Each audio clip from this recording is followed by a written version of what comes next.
Toy Digital Timesheet to After Effects. Sa tutorial na to, papakita natin kung paano i-transfer yung X-sheet or timesheet papuntang After Effects. So, may tayong eksena rito na sample na eksena. Actually, tapos na to. Ito yung eksena. Kompleto na to. Bisel, ayan, hulog yung debris. Then, may X-sheet na rin siya. Ito. So, ito yung X-sheet, no? Ito X-sheet na to, in-export to galing Toy Digital X-sheet din. So, naka-fill up na siya. So, ito transfer muna natin sa Toy Digital X-sheet. Tignan ko lang kung meron ako ritong backup ng transfer niya. So, teka, 60. Try natin hanapin. Baka meron na akong backup na naka-fill up. 60. Mukhang wala pa yata. Teka, tingnan natin. So, 60. Ito, meron na yata. Wala 60. Ito. Oh, so may naka-fill up na ako na X-sheet, na timesheet. Ayan na siya, na-fill upan na. So, kailangan na lang natin i-transfer papuntang After Effects. So, ito. Siguro, dapat marunong kayo mag-fill up ng X-sheet, no? So, so, A and B lang naman to. Balik tayo sa dalawa. A and B cell lang naman.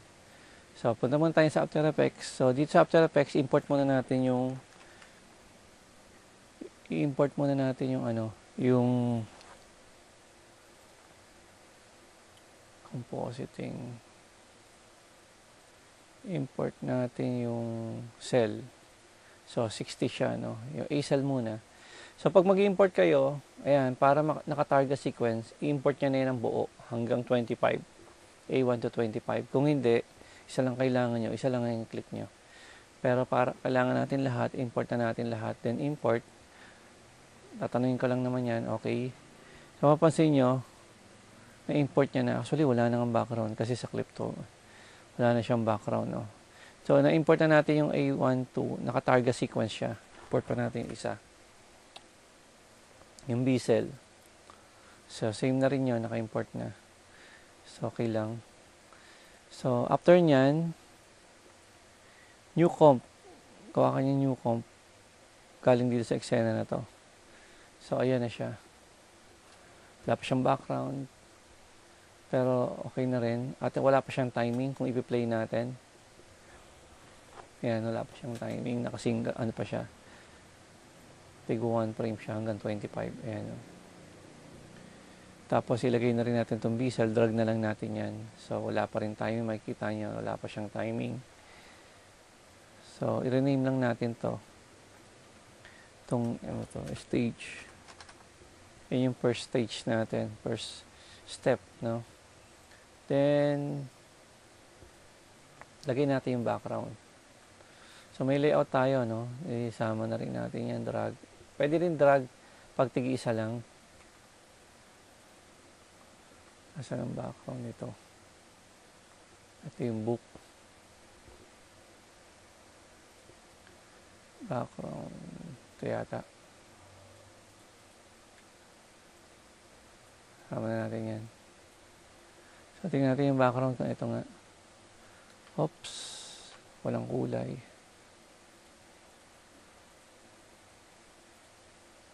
Okay, hinit lang. Hanapin natin yung background. Ito, yung book yan eh. So, buksan ko lang yung Photoshop. Kasi hindi nakasave yung ito. Ito na pala. Ito pala yung background. So, kahit hindi na pala buksan yung Photoshop. Okay. Close ko lang to. So, may background na siya. Ito pala. Old pala to eh. So, ayan. So, kailangan lang natin, kaya tayo may book para matakpan niya kasi nga nakahawak siya ron. So, ayan, nakita nyo. Pero wala pa siyang timing. Saka wala pa siyang mga effects. So, unang gagawin natin, punta tayo sa digital X-sheet. Napakadali lang nitong ano na to. So, ito yung blank X-sheet. No? Ipipilapan nyo lang yung X-sheet na kanina pinakita ko. So, hindi ko napapakita paano fill up. Dapat marunong na in this time, marunong na dapat mag-fill up. So, yan, naka-fill up na yung X-sheet, no? Sorry, may 2060 ito eh. Dali, 25 lang yun natin eh. 10, 24, 20. Kahit delete na natin yan. Tignan natin sama yung 25. Yan. Tingnan natin muna. Nababago naman yung timing. So, debris, okay, 9. O, 8 lang yung debris dito.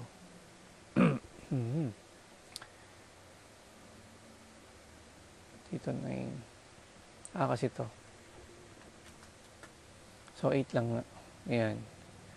So, ang gagawin lang natin para ma-transfer natin yung X-sheet, punta ka lang sa easel, then right-click. Mapapansin nyo may lalabas yan pag ni-right-click nyo. Ayun, After Effects.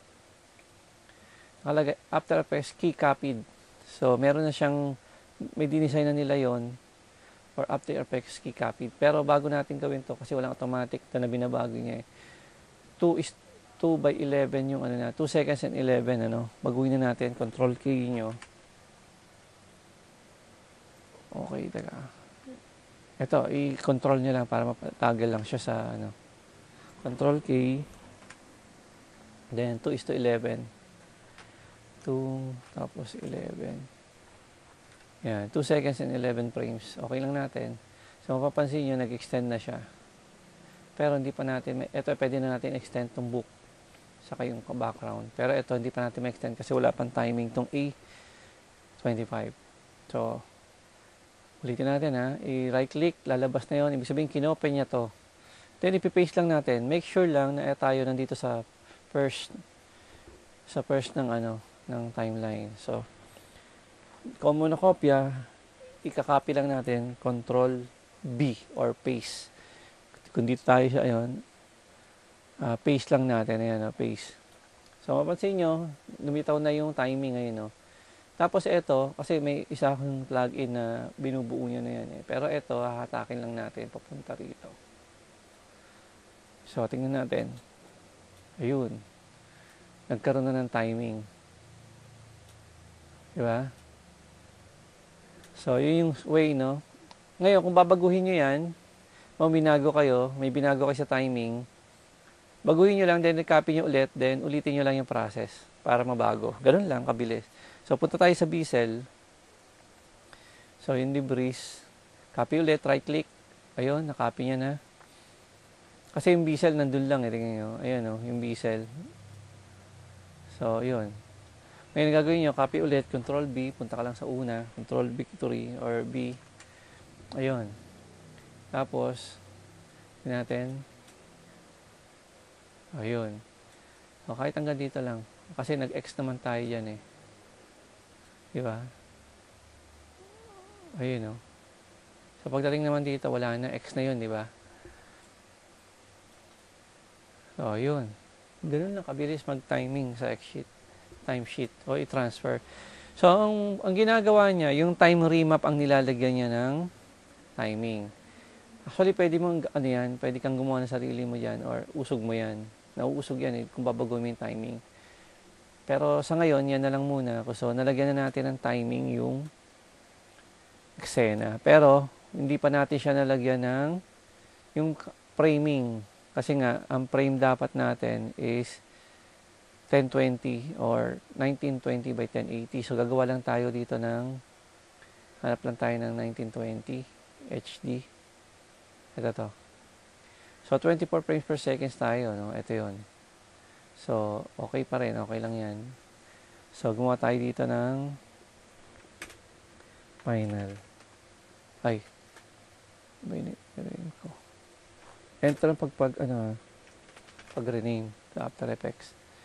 So, meron tayong 1080, mapapansin niyo yung difference nung nung papel, magkaiba. So, ang gagawin lang natin, teka, check muna natin dito sa stage natin, control yung 24 frames per second. So, double check nyo to, kailangan 24 frames per second tayo. Tapos, malaki yung papel, hindi siya pang HD. So, nandito tayo sa HD. So, ang gagawin lang natin, yung guide natin, ito yung guide, yung 1920 by 1080. So, drag natin dito. Ayan, malaki yung papel natin. So, put tayo rito, yung stage ang ipapasok natin. Ngayon, galaw natin. Ito yung galaw, ayan, hand. Ito yung hand, tapos yung selection. Ayan, galaw natin. So, pasok yan doon sa 1080, ayan, Kita nyo, 1080.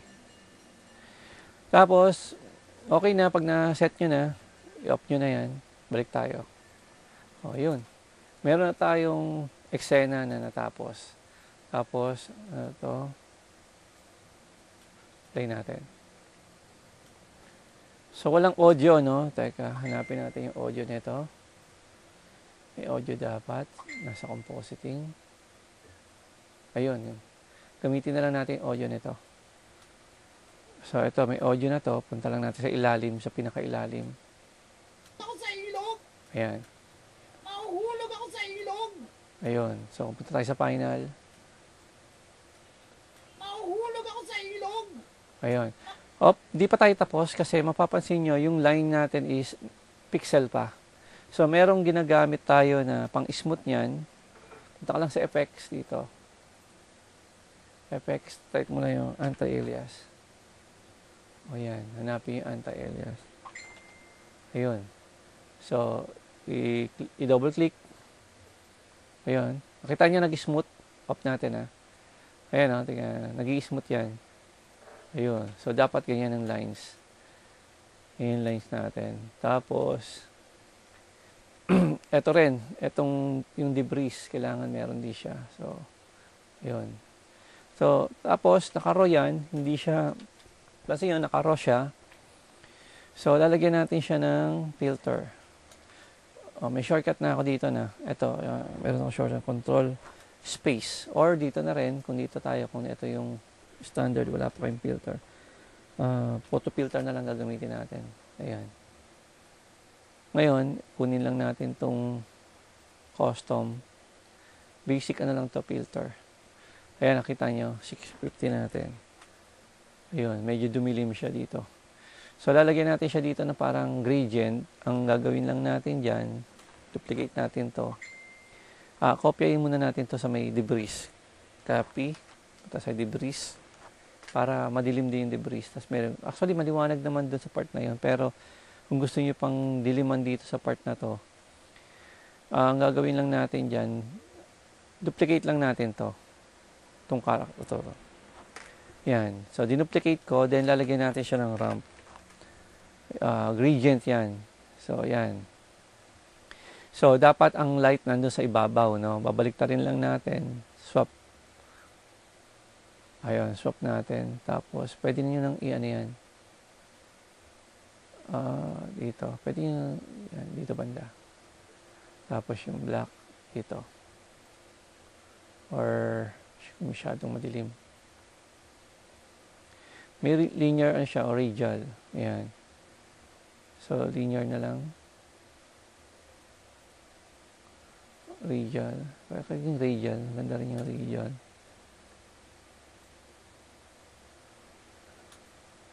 Ayan. So, after nyan, meron tayong mode na tinatawag. Ayan.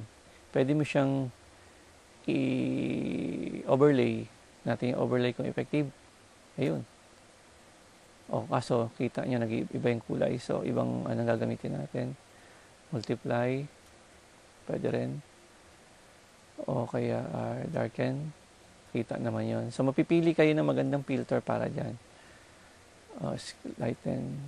Hindi maganda. Linear, pin light. So, pipili tayo. Soft light. Ayun.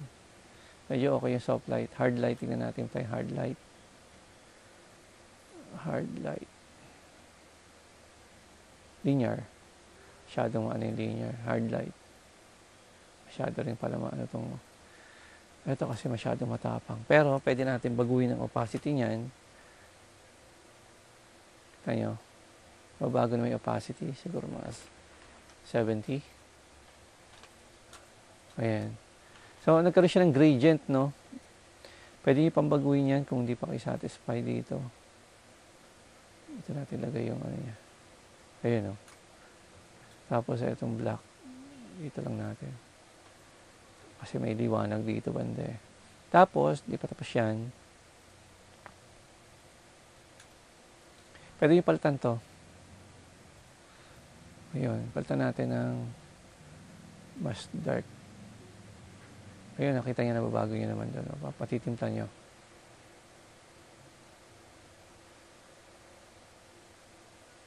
Pili lang kayo ng... Ayun, pwede na yan. Tapos ito yung light ng yung color ng ano nitong sky. So mapapakita niyo naman ayan oh. So nag-base tayo sa kulay ng sky. So ayan. Then ito ano ba to? Ayan oh, may blend with original. So nalalaro niyo pa yung timpla no. So okay. Tingnan natin. Actually, pwede ka pa mag-add dyan ng ano, additional effects. So, pwede ka mag-add dito ng additional effects. Example, Ctrl-Alt-Y natin, adjustment layer. So, pwede pa tayong mag-add dito ng overall photo filter. Ayan. So, pwede pa siya yung magdagdag ng custom natin. Ayan. Then, 50 or 40. Depende sa inyo kung ano.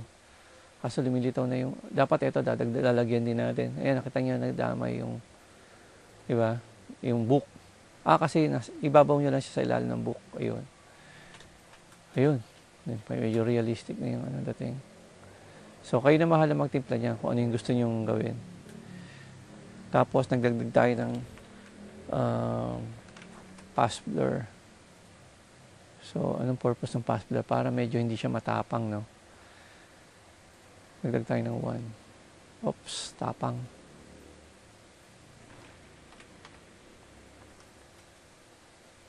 Okay, tapang pa rin. Ayan. Wait, 1 lang siguro, pwede na. 0.1. Pwede nyo ibabaw yan. Para blur muna din. Ano. So, ayun. So, nakbuo na tayo ng isang eksena. Depende sa inyo kung paano nyo pa iaan yan. Mahuhulog ako sa ilog! Ayun. Mahuhulog ako sa ilog! Ayun. Mahuhulog ako sa ilog! Mahuhulog ako sa ilog! So, ganun lang mag-transfer ng digital X-Sheet, Toy Digital X-Sheet, papuntang After Effects. So, okay.